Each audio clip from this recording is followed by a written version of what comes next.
Family has, is, and will always be the roots of our ever-changing society, no matter where in the world you are. In this video, we're going to introduce to you 3 different types of family, and how our society has changed their economic conditions, legal situations, and gender roles. First, we'll look at the most historical and well-known family structure in the Western world, the nuclear family. Historically, the nuclear family has some of the best economic stability.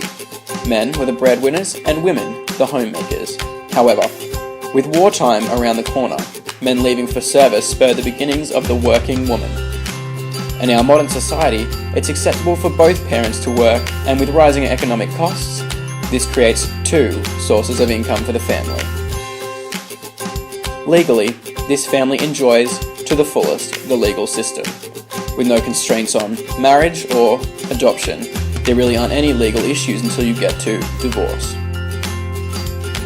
Which leads us to gender roles. Traditionally, with the male breadwinner and the female homemaker, there was a lot of restrictions on women's roles, and a lot of pressure on men's. Nowadays, however, it is more acceptable for family roles to be diversified or shared by both parents. With the rise of divorce, more single-parent families are occurring. It is interesting to note, though, the single parent doesn't always mean divorce. It can also include IVF, or widowers, and children born out of wedlock. Economic times have meant that raising a family on one income has become more difficult.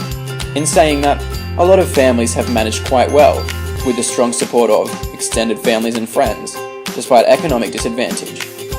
This can also create a strong working role model for their children. In the legal system, your legal right can very much be affected by your situation. More often than not, the legal system becomes involved in divorces. It's easier now to get a divorce than ever before, coupled with more fairness between parents in the court systems like co-parenting and co-payment. However, using the legal system can also be extremely costly. There is a big rise in gender equality towards both genders. Single parent, males and females have the opportunity to have flexible parental roles with the ability to task and adopt both gender roles. In saying that, even in our modern times, there is still gender pay discrepancy. Often the main caregiver is given to the mother, and with that comes its own difficulties. The rise in gender equality has meant that there's been a rise in the acceptance and rights of lesbian, gay, bisexual and transsexual communities. This movement towards the social acceptance has created even more forms of family. Even with the potential economic advantage of 2 incomes, LGBT families still face expensive procedures like IVF and legal adoption. In a legally transitional period of our society, more social acceptance has led to more rights being passed through law. However, it is not fully widespread, not fully accepted, and consequently not fully legal yet. Even with issues in marriage and adoptions, society is still moving towards LGBT rights within the legal system.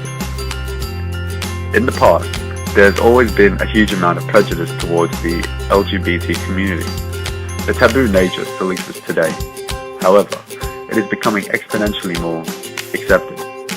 Gender stereotypes are blurring, and therefore family norms are also blurring. It really is clear that family forms are always changing, working to fit a variety of circumstances, both global conditions and social standards. It is changing, and it's going to keep changing. So what do you think families are going to be like in the future?